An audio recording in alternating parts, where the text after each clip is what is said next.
Right, let's go on and get to, we use a filter because the lighting in my car is crazy. So, hey guys, today is July 11th, 7-Eleven. I'm about to go see do they have any free coffees or Slurpee, I think it is today.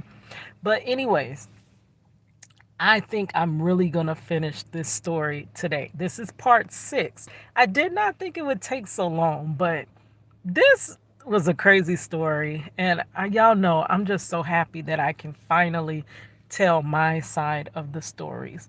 Um, y'all, if y'all don't know me, I am a narcissistic abuse survivor. I have been under decades of narcissistic abuse. Um, Two of the biggest ones in my life, I have several, had several. But two of the biggest ones was my aunt and my cousin. They were tag teaming at it.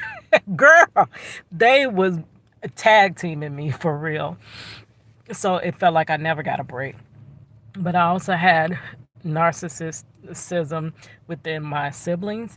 My family structure was crazy. Though I had good parents, but our family structure was chaotic.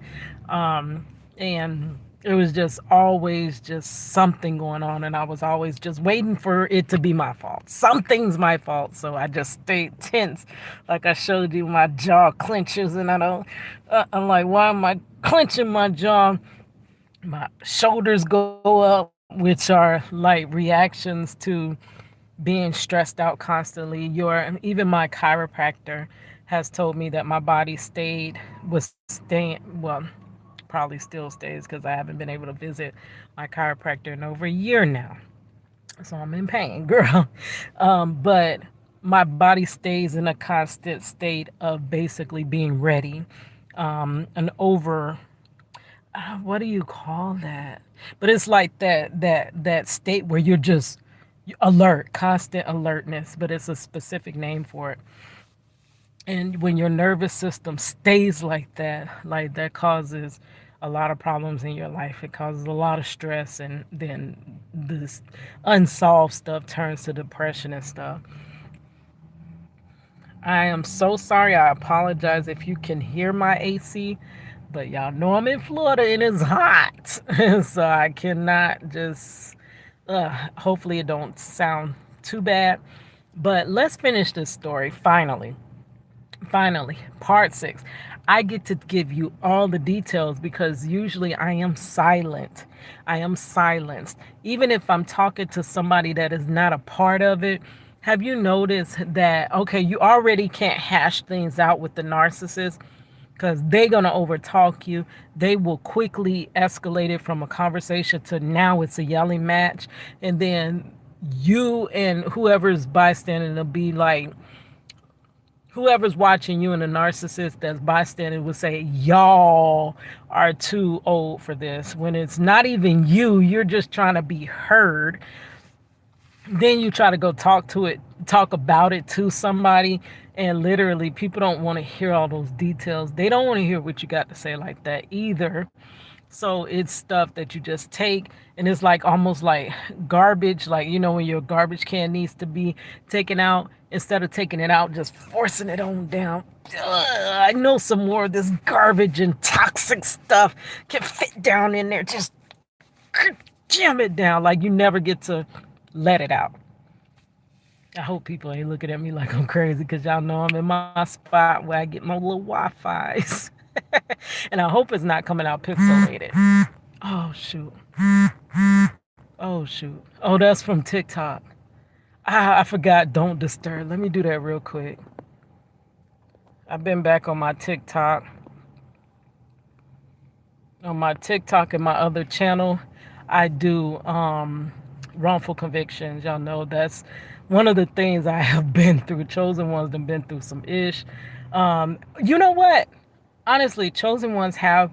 I always used to say I didn't know I was chosen one at first, but now this all makes sense, girl. Either I was chosen or I'm cursed. It is one or the other.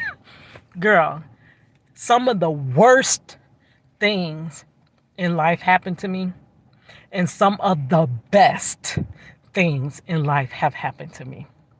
So, girl, my husband was wrongfully incarcerated. Well, he still is, but girl, maybe I said was because he on his way home. But because I have been fighting his wrongful conviction for 22 years and not brought him home, I did not want all of the campaigning that I've done. I have something I call Project Reach the World, where I'm an artist of so many different, they're God-given talents. God downloaded so many talents inside of me, and I put them all together to tell the story of my husband's wrongful conviction. And because it never broke my husband's story, I don't, that can't be, like, I don't believe God has anything happen just for what, to put me through all of that. Like, God, there was no way he allowed all that for nothing.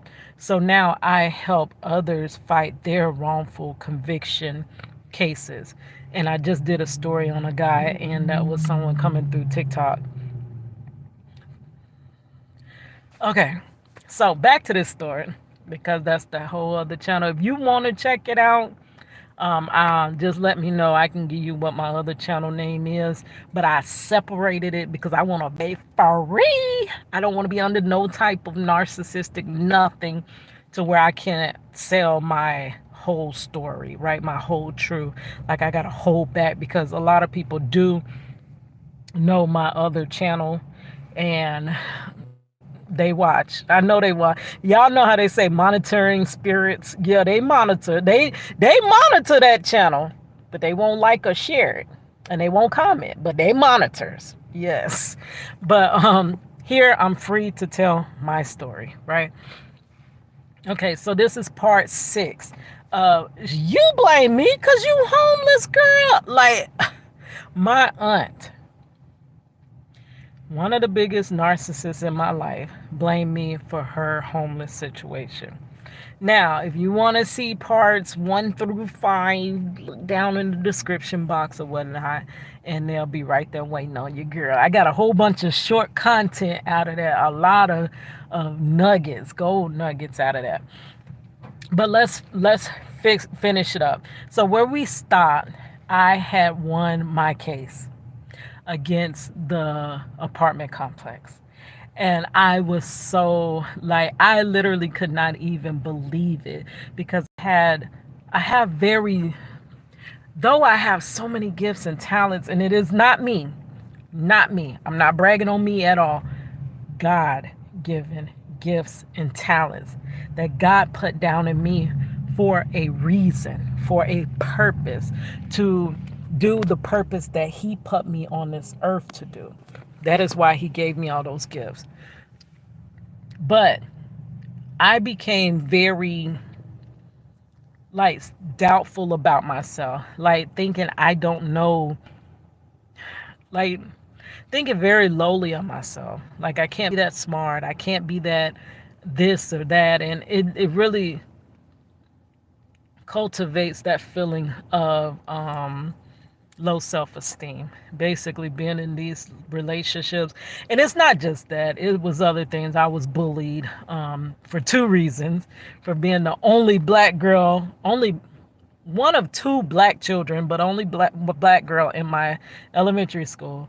And then because I fell on my face, because I made my own skateboard, because my mom and them couldn't afford it, I fell on my face, and they from then on called me Scarface and threw rocks at me and this and that. So I was always rejected, just rejected. That builds low esteem, girl. um so you don't believe in your abilities. Um, and I couldn't believe that I literally won that case. So I had to pay 1,000. Now this too, God had His hands all over this situation. I didn't even have 1,000. I am an injured theme park worker. I'm disabled. I work at a theme park, so you know that ain't top dollar money, right? I do all right, but it ain't nothing where I should be. I went to school for graphic design. I should be making bank by now, but because I'm disabled, it's taking me longer to build my own um, freelance business. And because I'm always pulled to work, it's harder to do my business, work on my business because I'm building their business over there. So I'm making way less than I should be making. And then also, I can't work all the hours freely like other people do because my body just doesn't allow me to. Right. So, I didn't even have the 1,000. But I'm like, wow, we could settle for 1,000. And I know I was finna win that case, but it was like they were trying to leverage. They knew that they was gonna have to let it go. But my they were holding out to the last day of the dispute, and my apartment was due to be available before that date. So that's how they were kind of leveraging it over my head. So I'm like, okay, I'll pay the 1,000, not knowing how I'm gonna pay the 1,000. So I'm thinking I'm gonna take a cash advance because that's how I did before. I had took a cash advance to go with my daughter to Georgia for her birthday because I said I was gonna stop saying I'm broke and just saying I ain't broke. I just ain't got no money. I'm not gonna keep on calling myself broke, but I hadn't had no money, like decent money for a minute. I've been struggling for a minute. So I know I still didn't have that 1,000. And I know it, even with the cash advance, it's going to take a while to pay it back. Okay, so I had another way. I barely got anything left for retirement.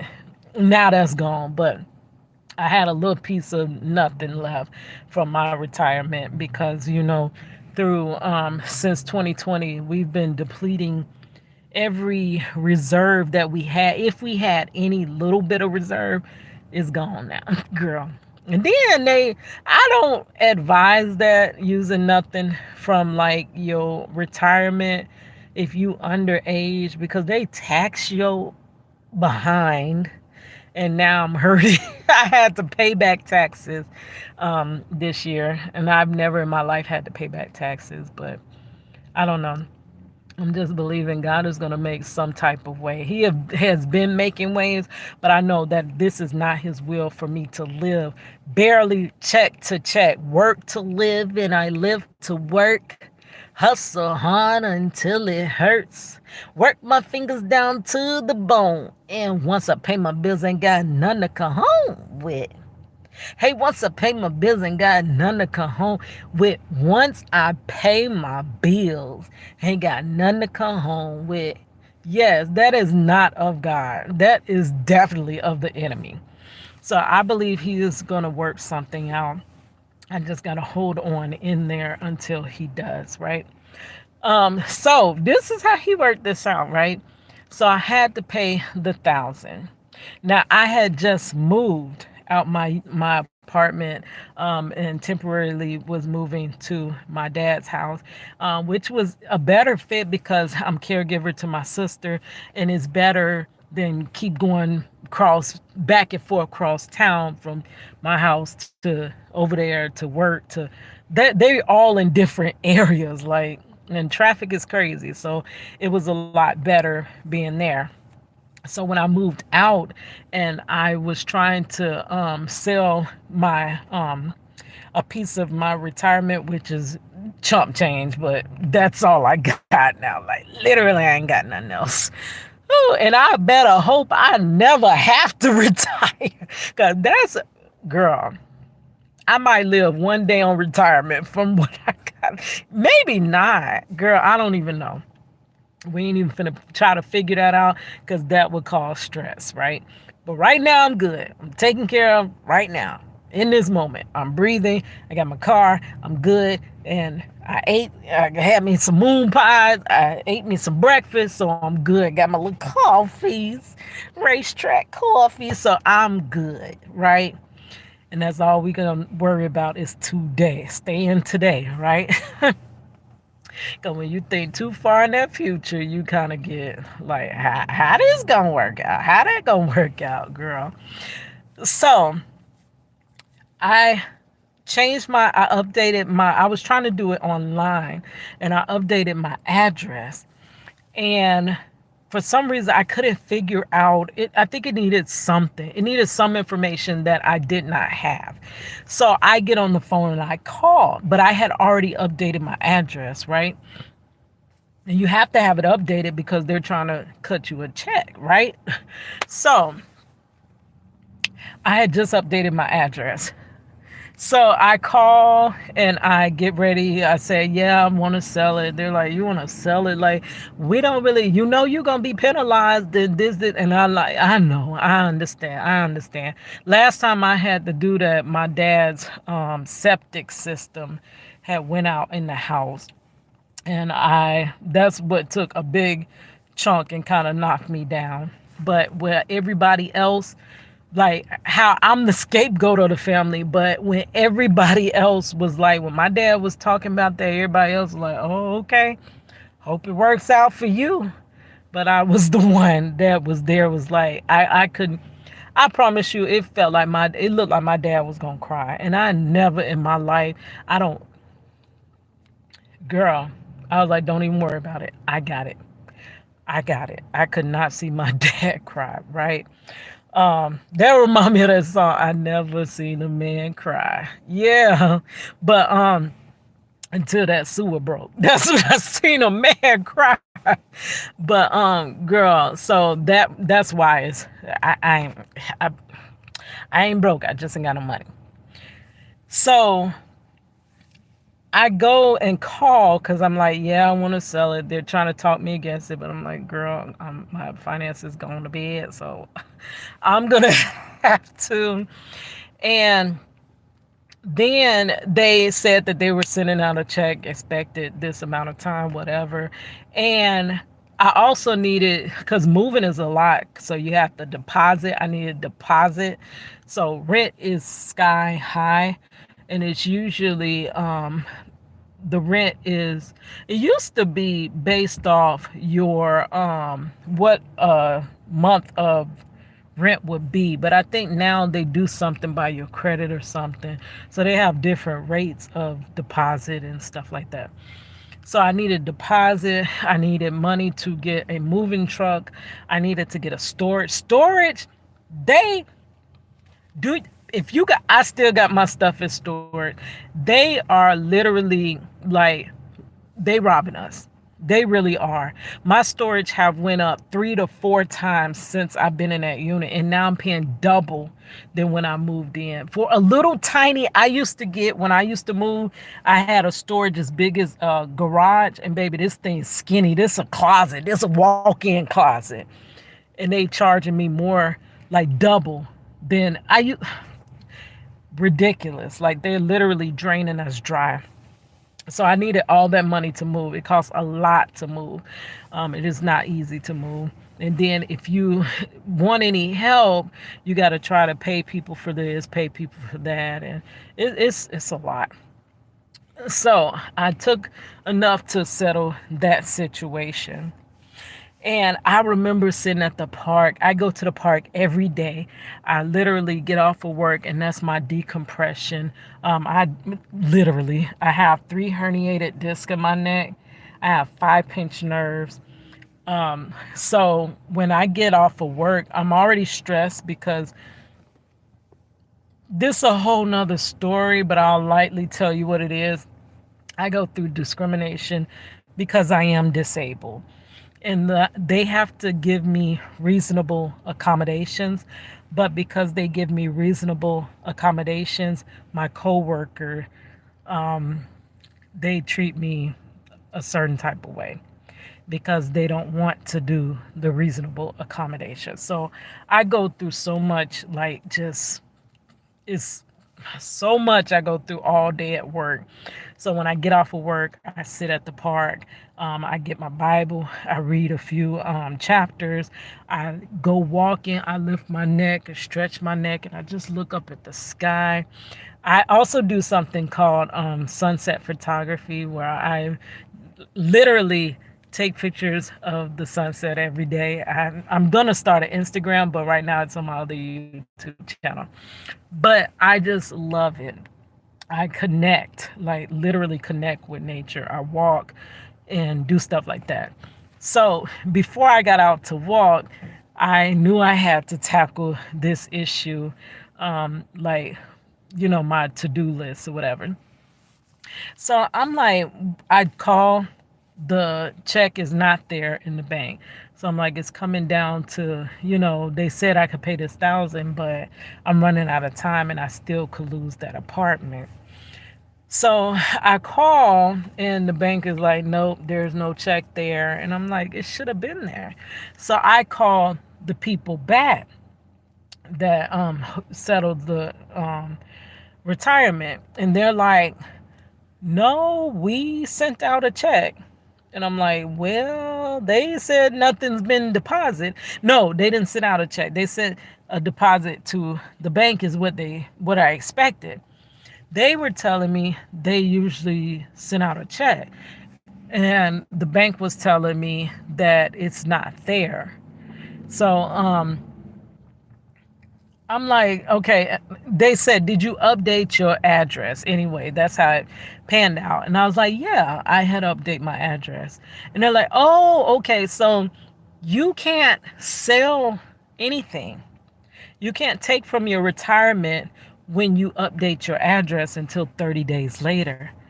And I'm like, really? So they're like, so if it hits the bank, most likely once it hits the bank, they're going to request it back and you have to send it back. And I'm like, I know you're kidding me. If I cannot avoid trouble, like literally, but little did I know God was taking care of me. So I'm like, okay, so I ain't even got that, to even settle that. Girl, do you know? Do you know? The lady at the place put me on hold. She said, hold on, after she had already told me that. And my first instinct is to freak out, but I kept myself quiet. I didn't say anything. I didn't, even if I felt something, I tried to not verbalize it at all. But you know what I wanted to say? Oh, this stuff always happens to me. Like literally nothing can go straight for me. This is the things I would always say. And I was trying not to say a word, just zip it, even if I felt that way.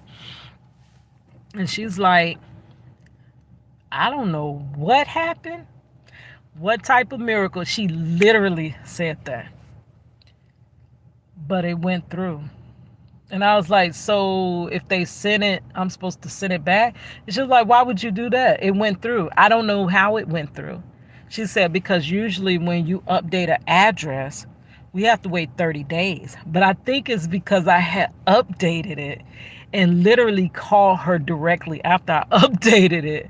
So it must didn't register yet or something. But I mean, God worked that on out. I paid the fee. Now I handled all this without my aunt because remember my aunt was on me like, I'm gonna be homeless. You just take your time because you got some place to stay, and I'm gonna be homeless. Blah, blah, blah, blah, blah. So I wasn't keeping her in tune with what was happening because she was causing me more stress and I was already under stress. Okay. And I was battling it. I deal with stress a lot better than I used to. Like I used to literally go crazy. Like so I made the payment and then they were saying that no, I think I didn't even have a debit card or something.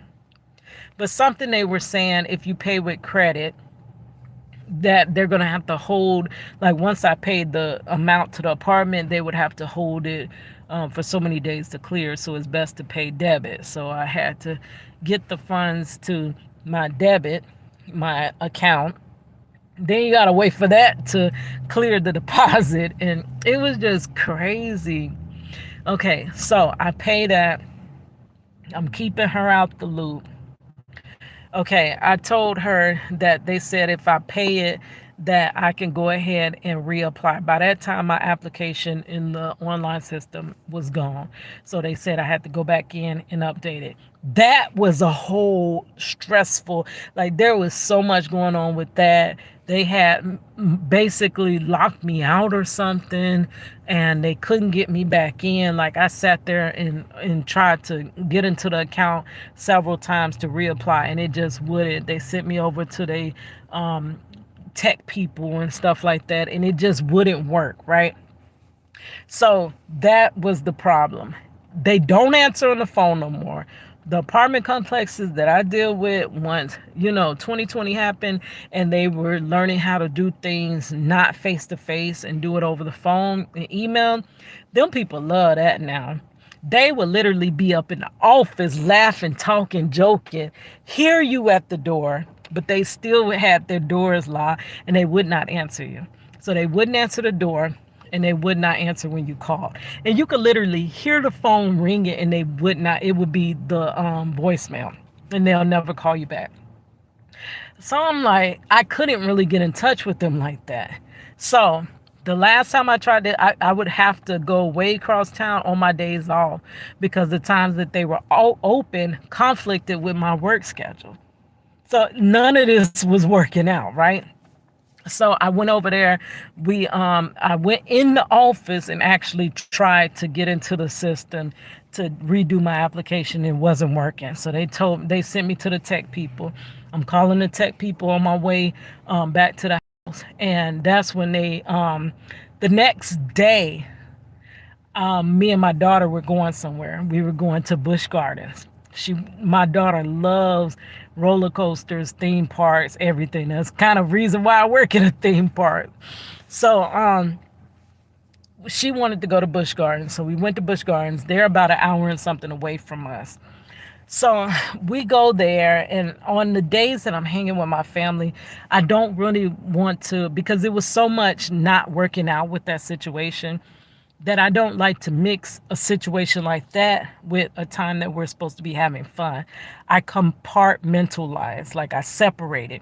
So if I'm having fun today, baby, all that stress and all of that, like I told you, I stuffed that stuff in between my seat of my car and I ain't touching it until Monday. That's how I do. So I was not fooling with no apartment, nothing, on the day that we were going to Busch Gardens. So we get back from Busch Gardens, and my aunt reaches out to me. And she's like, what's going on? And I said, ain't nothing changed since. They said I can redo the application. I've been trying to get into the application. And she goes off on me. You just doing that because you got someplace to stay and you want to see me homeless and you don't care and this and this and that, everything. And I'm like, Lord Jesus, this lady. Why did I didn't even make that deal. She schemed me into that deal. If you watch the other videos, that wasn't even a thing. She was acting like she was helping me. But then all of a sudden, her help turned into me actually helping her, right? That's crazy. Only with a narcissist. So she gets mad. And she said, a little birdie told me, you just redid the application. You just did it. Like, I don't know what time frame she said, but I think it was like a day or two ago. And I didn't even respond to her, but it wasn't a day or two ago that I had did it. I had did it before that.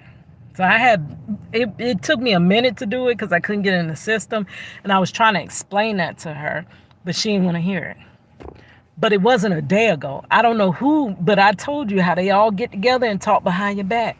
So somebody told her. And she said, you just did it a day ago. I can't take this. Just give me my money back. Give me my money back. And I said, oh, give your money back? Okay. That was music. Music to my ears, the sweetest melody to my ears. I was like, give your money back? Do you know once I give her money back, it's off. It's over. The whole obligation that I had to her was over. The only reason I was obligated was because I did technically, I took her help where she said she was helping me. So I took her money. So because I had her money, I did feel obligated to help her. But when she said, "Give me my money back," girl, and I remember I was on my way to work. All this back and forth, all this back and forth, back and forth, back and forth wouldn't work out. All them apartments getting pulled right from up under me. And she said, "Give me my money back." I said, "Okay, I'll give you your money back." I went into work, and I kid you not, I went into work. And you know how the apartment complex never calls you back, right? They never call you back. I see a missed call. I'm like, how the heck I missed a call? Like, literally, how? But there are some dead spots through the theme park where it'll just lose connection. So if they were calling when I was walking through one of them areas, it wouldn't have got through. So I calls back and it doesn't answer. I'm like, how they just call me and call me? So I literally had just clocked into work. I didn't have no, I left a message, a voicemail, clocked into work. I go and I check my email. My email says, "Congratulations, your move-in date." Do you not? Can you not see God's hand? Can you not see his hand? I couldn't even deny his hand. He would not allow me to get that apartment, period, as long as it was attached to her. My God. My God. I could not believe that. And so to go on, she had already, and I didn't call her back and say nothing because you already asked for your money back. That was my release form. That was my release. Okay. So I got the money, and because I had got the stuff from the retirement, so I was able to get the money. And she kept saying somebody told her I had a credit card, that I need to just give her money back on a credit card. I'm like, I don't have, my credit cards are maxed out. I literally, what I'm gonna do with a maxed out credit card? She just kept on, and she was like, I can't even find me no place to stay because you got my money. And I'm like, girl, this money was almost a year ago. I know that's not the last money you had. The last money you had? Okay, so I know how she is. So I said, okay, I'm going to give her money back. At this time, she was living in another hotel. I said, I'm going to go by there. I knew not to give her cash because I knew she would try to say I didn't give her all her money. So I made a money order. I kept the stub. And now this from the money she lent me because I had to get out this bad situation, right? She was giving it to me to basically be nice, to help her niece that was in a time of need, right? That's what she claimed. That's what she labeled it as. But it was not. It was really to help her find something without her even having to look or anything. Okay, so I made that money order. We went to the apartment. I literally recorded her because I recorded her. I recorded my sister giving her the because I pulled up, my sister got out, gave her the money order. I recorded her receiving the money order so she cannot say she didn't get it. And I got the receipt. We were going out to eat for something. So we were headed into the theme parks over there for the nighttime to go and eat. Oh, yes, I wanted to visit Pat O'Brien's. That's where we were headed to. And So, so I knew kind of dealing with her was gonna damper the mood, but I had gave her her money back. I was free of her. Before I can even get to the theme park, she's calling my sister. She didn't give me all my money. She didn't give me everything back. And I'm like, oh, there was a whole issue about that too. This is how you know God just literally did not want her attached to me. The money that she had lent me for the deposit, they had sent it back because of the dispute. They released it back. Then they told me they don't know where they sent it to. They sent it to my last address, which is going to get rerouted and this and that. And it's probably going to head back to them. And they probably are going to have to send it back out. But you can't. It was so many stipulations. It was stupid. But they said that they sent it out. Now, so I'm not expecting to get it back. But I got it back. It came straight to me. And I was surprised because they forewarned me of all these issues about the deposit. So when I got the deposit back, I repaid the deposit out of the money that I had taken. And then I was able to make a money order straight as soon as I cashed the check. I took a money order out for the same amount. The people refunded everything except for I think they didn't refund the application fee or something. But she was saying that she know the application fee wouldn't be refunded or something. So she was saying that's fine. So the exact amount that they sent me in check form, I made the exact amount in money order. And she calling me, this ain't what I gave you this, I gave you that. Baby, she was on fire. She was mad.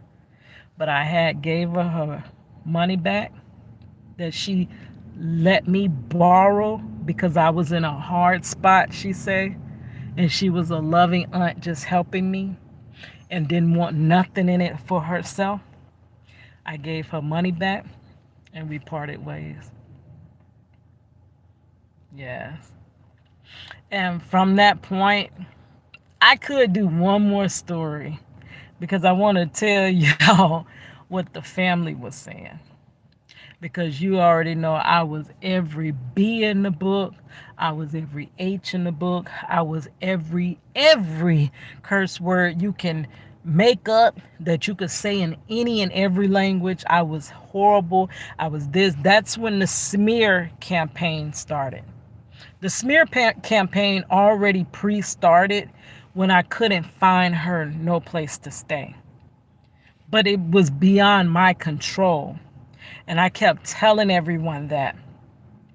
But after I gave her that money order back, oh baby, she said some very, very hurtful. If I had any doubt in my mind, because I always used to question, maybe she loves me, maybe she doesn't, maybe she loves me, maybe she doesn't. She does all these horrible things, but then that one time she did do this. So you get confused. You literally can't. That's why you never expel them out your life, because you think deep down inside they love you, right? No doubt now. You told me how exactly you feel about me. Who has always been there for you. Who is always, anytime you needed somebody when nobody was there for you. I was still there for you. Even when you hurt me. Even when you caused me to not mourn my mother untimely death. I still was there for you. But you severed. You broke the last plank. Burnt the last plank of the bridge. And she really, there's no doubt now. I know how she feels. But, oh, I didn't even tell you, that story. I do that in part. So that's how I stopped talking to her. But I told y'all how two of them, my cousin and my aunt, both big narcissists. How my cousin, I stopped talking to him. And that's the one that had my heart. That pulled them heartstrings. It's hard to not talk to him because I see him still as that sweet little baby that I knew. But we was on our way to church, and he said, somebody told me you say I'm a narcissist. And I said, you are a narcissist. And I know he never expected me to say that. And from that point, when I actually literally told him what I feel, because you always have to keep your feelings to yourself, I felt so free. So I stopped communication. And I watched the video this morning because that is true. Narcissists will say you're being childish because you're not talking to them. But this girl, she explains it so well. There's a difference between the silent treatment, which what they do, and gray rocking is what we're forced to do for them to stop hurting us. There's a difference. So I'm going to find that video and try to link it. But yes. So there will be a part 6. I'm going to say how I want to tell you. I had skipped how me and my cousin, the final discard. This was the final discard with my aunt. So that was narcissist 1 gone, one of the biggest ones, and now the biggest narcissist gone too. And I'm gonna tell you how the family, basically, because it's always been a flying monkey type family that basically enables them to act this way to people. How they responded. All right, guys, so I feel so much freer. This is not just festering. I took out the trash, right? I took out the trash, how I say it's like a garbage can and you trying to stuff all that trash down in there. No, this is so freeing. I took out the trash. Now I'm freer. All right, guys. Thank you, Lord.